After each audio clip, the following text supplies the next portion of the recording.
Today in Can Haz Armory, inside the scoring reels. They're not overly complicated, but you do need to go what's going on inside if you want to try and fix them.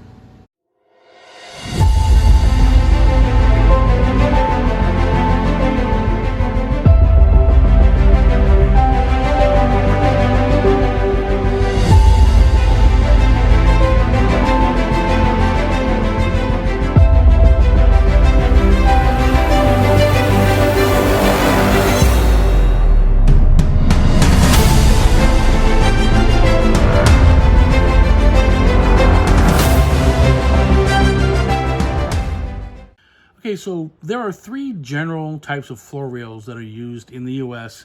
That you see frequently. They're either the Liam Paul Snail, little triangle about yay big, the Omen or All-Star Turtle, and the Favero Pizza Box. And they get those names because that's what they look like. Most people have never seen the inside of a rail. I know I did when I first started working on them. Kind of had to figure out how it went. They all have pros and cons. I do have my favorites, as I've said numerous times on the channel. So I'm going to open up one of each of them and show the inside. And instead of showing how to recable one or how to fix the plug or what like I've done in other videos, I'm going to go through, here are the parts, here's how they work, here's the pros and cons. Let's go. Okay, so let's start with the Liam Paul, my least favorite to work on because of the issues it has inside. So this is the front side. Obviously, this is we put the floor cord in. That's a grounding line that we no longer use. Now to go from the strip to the box, not through the reel anymore. But you know, they pay for the casing to be molded, so there you are. We have a knurled knob here that comes off with the lock washer. This is a cast aluminum casing, comes in halves. Okay, we'll put it aside. Here's the inside. Now, Liam Pauls have two sides that the cable can come out of, and they're both have this grommet in it.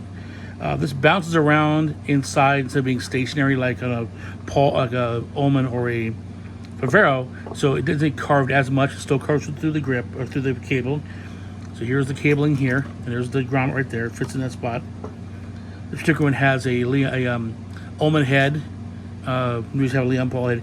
Now the particular parts are on the drum here. You have 20 meters of cable,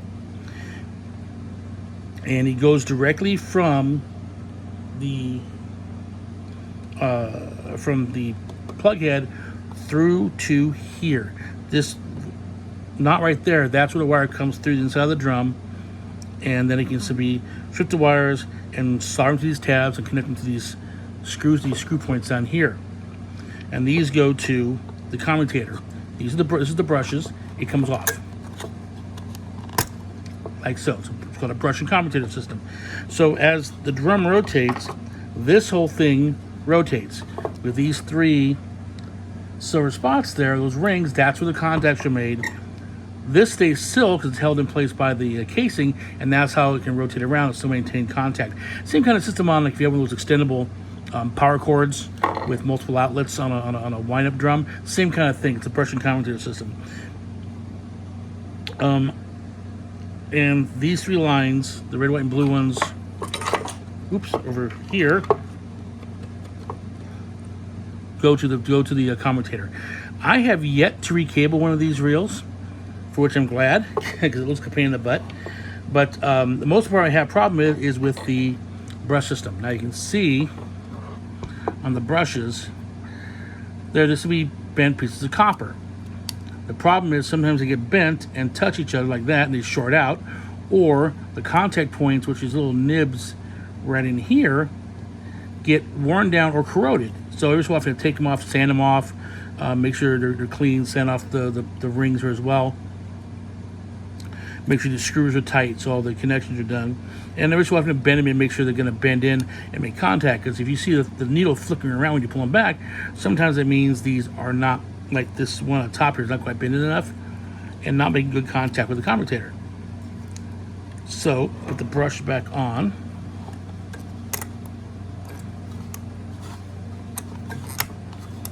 There it goes. So now the brush is in place.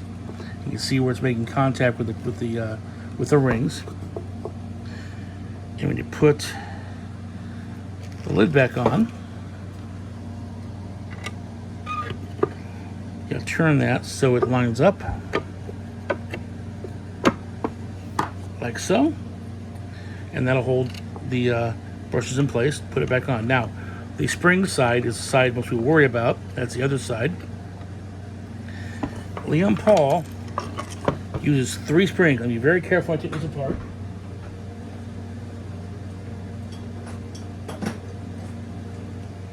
Don't want it exploding at me. I don't think it's gonna though.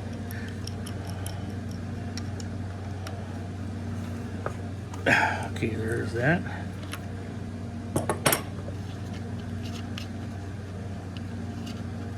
Okay, it's a standard hex nut.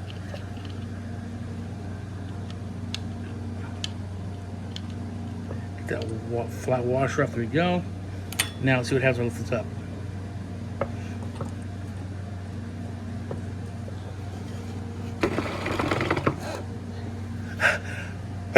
Pardon me, I'm losing tension, which is what I want to do. Okay, so this is the spring pack. Leon Paul has, I'm not going to take this apart. They have 3 smaller springs that are stacked together, and the inside edge, one second, I can take one of those out, take a look and see. Nope, not going to take it out. Okay, let's tell them about this. The center of the casing here is open, and there's the end of the spring ties into a plastic nib with a square recess in it. The other end of the underside of this has a square plastic nib that fits inside that. So what happens is as this winds up, one spring winds up, and when it bottoms out, it starts turning the other spring, and that bottoms out, turns all 3 of them. The problem with these, and why I'm being very carefully, is that these cases do not stay together very well at times. If a spring breaks, it's going to explode when you take it apart. The lid is barely held on. I would like Leon Paul to redesign that, but they're probably not going to. Let me see if I can take it apart from the other side and show you what it looks like. That's one reason I don't like working on Paul's, is I have to worry about the spring much more than on an Oman or Vivero, given the situation. The Vivero has its own issues. All springs have their own issues. You just know what to do with it. Let's tighten this up. Okay, now let's go to the front side again. Let's see, I'm pulling the drum off to show the springs. Okay, there's that. Commutator, the brushes off. Brushes up. Now this should lift straight up. Indeed it does. So the drum comes right off. And there it is. So if you look deep down in here, you can see the square nib in the center. And that fits into, oh, that's starting to come, there you go. The square recess on that side. Let's put this down, turns it locks in place. Now it's down. I'm gonna put the drum back on because it's very nervous. I didn't yank it up because I saw one of the lids coming up and I didn't want it to come loose and hit me in the face. Anyway, this is one of my problems with a lot of the manufacturers. They will make the spring, but they don't make a means of make sure the spring doesn't come shooting out at you like a cover, which I've already talked to Vivero about. Of course, they've ignored me. But that is what the inside of a Leon Paul looks like. It's a very simple reel from the standpoint of how to get the power from point A to point B, because it's actually a fairly direct connection. The springs are only there to wind the drum up, like an Oman. I'm sorry, that's not the case. The springs are only there to wind the drum up. All the connections are direct from the plug head to the reel, to where it connects inside the drum, and then to the brushing commentary to here. That's a fairly simple system. Now let's look at an Oman. Okay, so this is the Oman All-Star turtle type. The only difference between All-Star and Oman is the color. All-Star's red, Oman's blue. The exact same design. Let's take it apart. The only design they made was the screws holding it down are no longer slotted. Now they have a hexagonal. There's a 3mm hexagonal. So I'm going to Got a little bit here, take it off.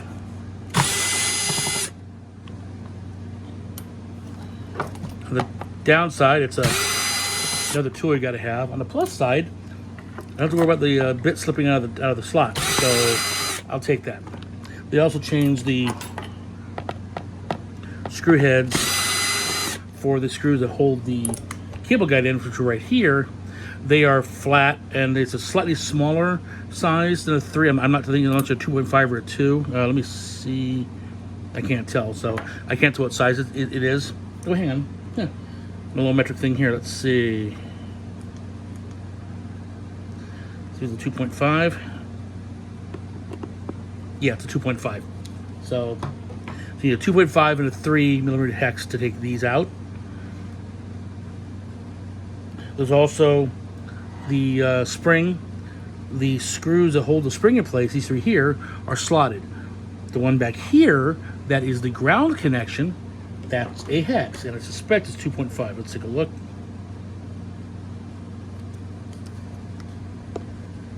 .5. So, sorry about that. So, and that's an easy way to tell that screw apart. You used to have to look for the length. Now you know, okay, if I got the little hex, that's the one that goes there. So, and that's the only one that's that size of bit and that size of head. So you know it's the one that goes there. The spring is right here. The spring replacement video will show that, so I'm not going to take it off. This part back here is, of course, where the cords plug in, and you have the A line, the B line, and the C line. This is, like the Leon Paul, an old style grounding connection that we no longer use. And why they still have it? Because they have the molds to make the parts, and it would cost more to make a new part, so they leave it there. So, the lid comes off. Inside the lid is just, this formed plastic. So we have the cable guide here. The part gets chewed up. Okay, it's held in place. Here's the whole cable head, the Ullman style plug head. Here's my most favorite part, which you can hear the sarcasm. That window right there. If I'm recabling a reel, which I have to do with this particular one, I don't remember which one is which. I know the center dot, that's the A line, and one of these two is a C, but you can see it's below the top surface of the drum, and there's like no room to work here. I mean, let me get a tape measure. It is 1 inch by a ½ inch, and it's under the top surface of the drum. So, and I don't know why they did this. In older All-Star reels, they have an cast aluminum casing. It's a plastic drum, and that circuit board's on top of the drum, like a Favero is. Part of Favero got the idea. Much easier to do maintenance on. This is a friggin' nightmare. For some reason, I despise recabling these reels because it's a stupid design. Can we fix it? I don't want to do it. So back to the thing. The A and B lines. Now the C line connects directly to this casing through the spring. So the C line goes to the cable, and it connects to the spring. There's a tab in the spring with a little metal plate that pushes against this aluminum plate or steel plate, and that's the ground contact.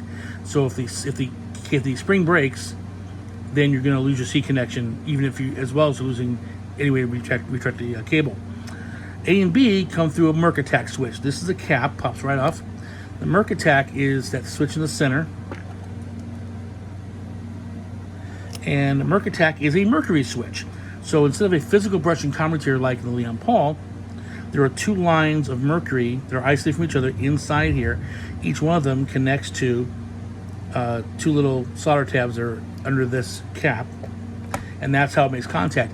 Unlike the Leon Paul, there's no way for this to lose contact with the A or B line because it's continuously in contact. Regardless if it's rotating around, that's not a big problem. Cables go from here through this cabling here to down here to back to the 4-port plug-in. Again, 20 meters of cable. It's a little wider of a drum. This drum is 9 inches across, where the Paul, have to measure the Paul, you can see how wide it is. But this is, again, it's a very simple reel.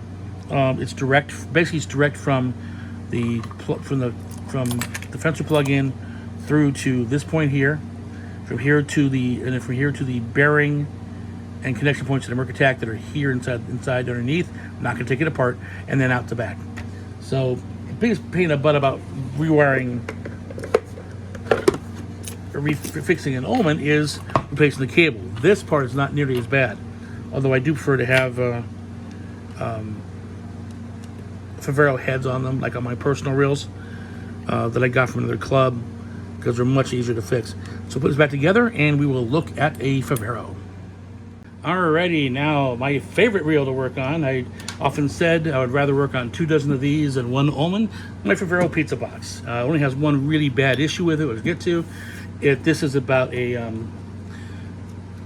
casing is about 13 inches wide. It's a big reel, weighs 11 pounds. There's no handle on it anymore. Thanks, Favero. You know, we like to be able to carry the damn thing around. Flip it over. And we'll take the case screws out that hold it in place. Well, this particular reel is mine. So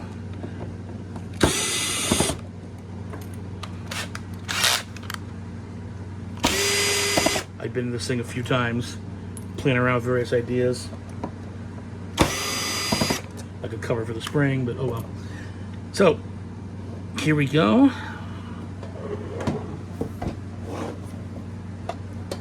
And here's inside of a Favero.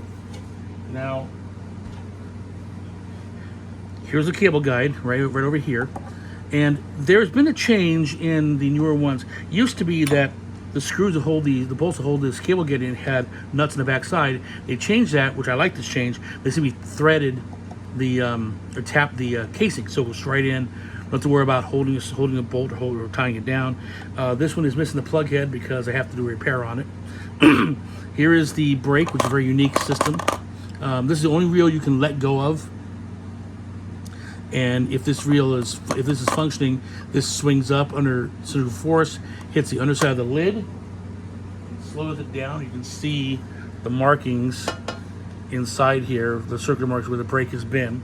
And that between that and the spring at the front, it does not slam into the housing, which usually breaks cables. This one you can let go for a full 20 meters, and it won't hurt it at all. Although we do like you to walk it back. The drum is the biggest drum. It's about a 13-inch drum. Again, this is a sizable reel. One real thing this reel does not do is follow you down the strip like a lost puppy, like Ullmans do, and Leon Paul to a certain extent. That's why if you used to go to NACS, you would see we had the Ullman reels that we taped the reels down. Ted Lee had bolted a mending plate on the front of the carrying handle. We taped that, flip it over, tape it down, and hold the reel in place. Don't do it with a Favero, which I really like. This one is another way of using the spring. So the cable comes in, winds around 20 meters again, comes out here through this clamp. And if you notice one thing, I put a strain relief nut. Oh, haven't done it yet. They haven't had to recable this reel. So when I have to recable this reel sometime, I'm going to put a strain relief nut right here. But this goes to here, this circuit board, via the trace lines to their solder pads. And on the spring underneath, I'll bring a spring and show you in a second, these soldered onto that. So the springs, there's a pack of 3. They carry one of each line. So you may still have to be able to wind up all the way, but you're gonna, if you have a spring broken, you may have a lost line. So I'll be right back with the spring, hang on. Okay, so here is a Favero spring pack. It comes with this tray, tire wrap to the top. I've taken the tire wraps out. So we're gonna show the spring here. And this is the part that scares me whenever I replace a Favero spring, because there's no top on this. You've watched my title sequence, you saw the spring shooting out. Because what happened was this center part here came up. So these are the wires that are soldered onto the circuit board on the top of the ring. And I think it's ABC, I have to test it out. These bolts here go on top, those ones on top of the thing. So when these are not holding it down, lift the lid up. If that center section where these wires go through comes up, spring's gonna shoot out. That's the only worrisome part about doing a spring replacement of Faveros. You can't stop it from coming. If it's gonna go, it's gonna go. So let's put this back together so I can put the tie wraps on and not worry about this. I am eventually going to replace the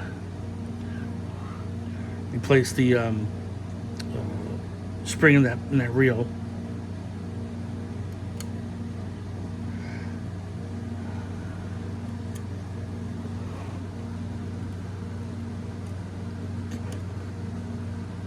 There we go.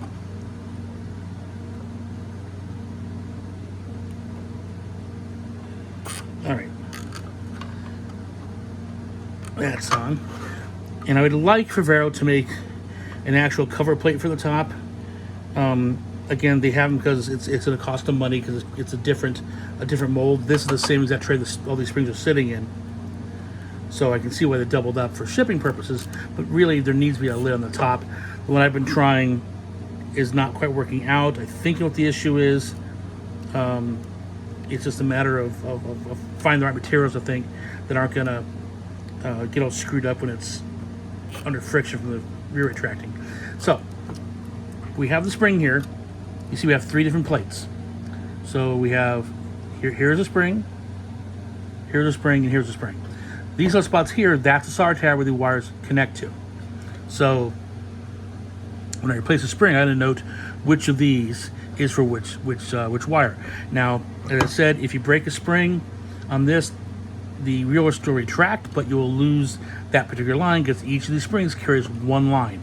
So let's go back to the reel itself now. And the pathway.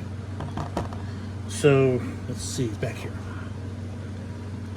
Hard to see, but right here is the floor core port. You notice there is no grounding position on that because it's a newer reel, and they started making these, and grounding was done through the machine, so they don't have that 4th one. And you see these 3 lines here, A, B, and C. These go under the drum. They actually go under a little metal plate that is under this plate that's riveted in place, which really makes the pain in the butt if you want to do any kind of maintenance on that side of it. But you know, it is what it is there. Oops, hang on. All right, let's fix this. Okay,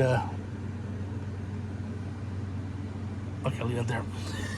I bumped the camera. So, and then it goes here into red wires. They go straight to those little side solder points that has connection. This reel is very easy to fix. One thing you got to worry about here in the center here, this little plastic donut does belong there around the center post. That is to help protect it from weight. We don't like seeing anybody stand on these reels because it bends the casing in, that it binds it up a bit.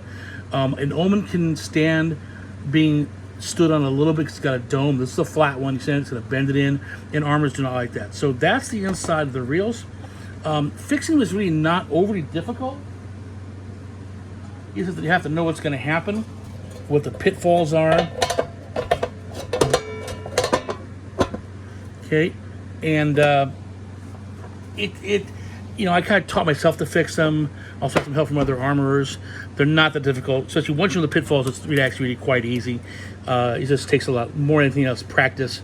I am very, very glad that the national body, rather the Absolute, went with Faveros when they redid the quad a couple years ago. Got rid of the Omens.